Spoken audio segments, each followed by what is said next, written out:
Bismillahirrahmanirrahim. Assalamualaikum warahmatullahi wabarakatuh dan salam sejahtera. Okey, hari ini kita nak sambung dalam bahagian terakhir dalam bahagi pecahan yang melibatkan nombor bercampur dengan pecahan wajar. Okey, jadi kita jangan buang masa, kita tengok contoh yang pertama. Okey, sekiranya ada soalan 1/1/2 bahagi 1/5. Okey, jadi sebenarnya bahagi pecahan ni dia tidak berbeza daripada bentuk-bentuk yang lain. Okey, jadi yang pertama sekali bila kita nampak nombor bercampur, mestilah kita akan ubahkan nombor bercampur itu kepada pecahan tak wajar dengan menggunakan cara darab dan tambah. Okey, jadi kat sini 2 darab 1, 2 tambah 1, 3 dan penyebut tidak berubah. Okey, dan bahagi 1/5 kita tak usik, jadi kita salin sahaja balik. Okey, seperti yang kita belajar sebelum ini dalam bahagi pecahan, operasi bahagi itu kita mestilah ubahkan kepada darab.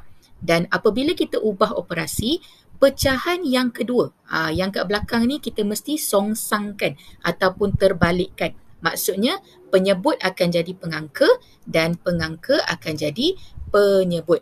Jadi kalau 1/5 dia akan jadi 5/1. Okey, jadi bila dah dapat dalam bentuk darab pecahan, kita darab seperti biasa.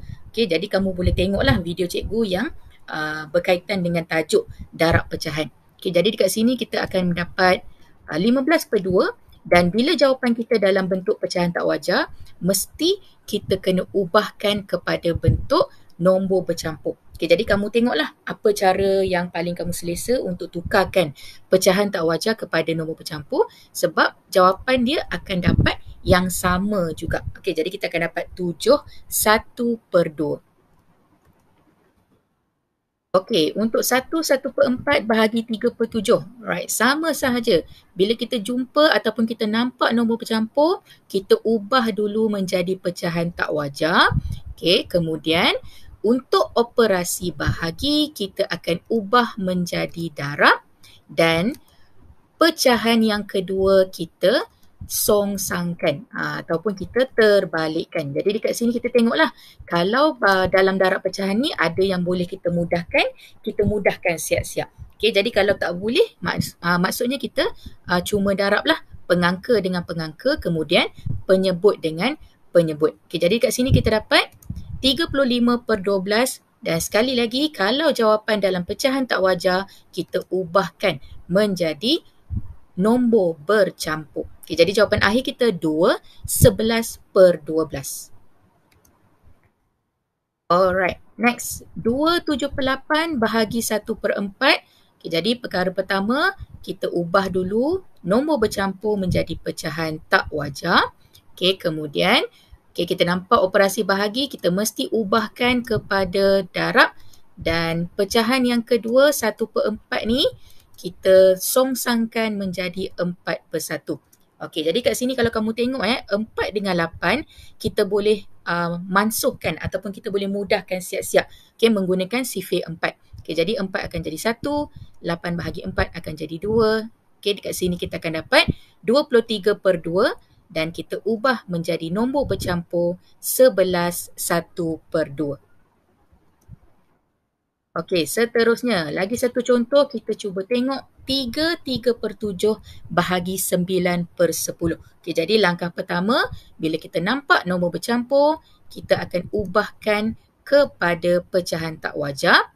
Okey, kemudian daripada operasi bahagi, kita akan ubah menjadi operasi darab dan yang terbalik adalah pecahan kedua sahaja.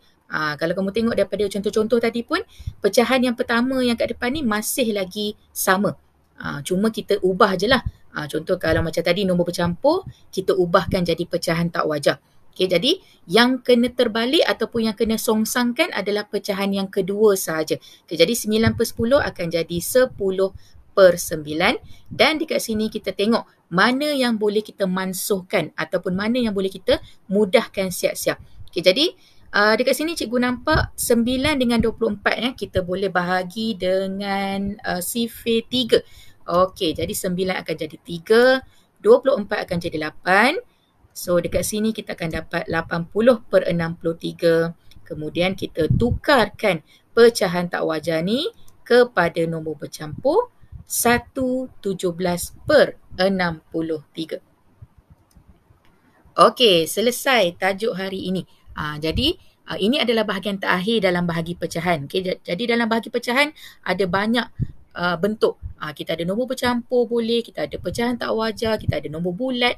Jadi kalau kamu nak tahu semua bahagian tersebut, kamu boleh scroll YouTube channel cikgu dan kamu boleh cari video-video tersebut. Okey, jadi cikgu rasa kita berhenti dekat sini. Kita jumpa lagi dalam pembelajaran seterusnya. Terima kasih. Assalamualaikum. Jumpa lagi.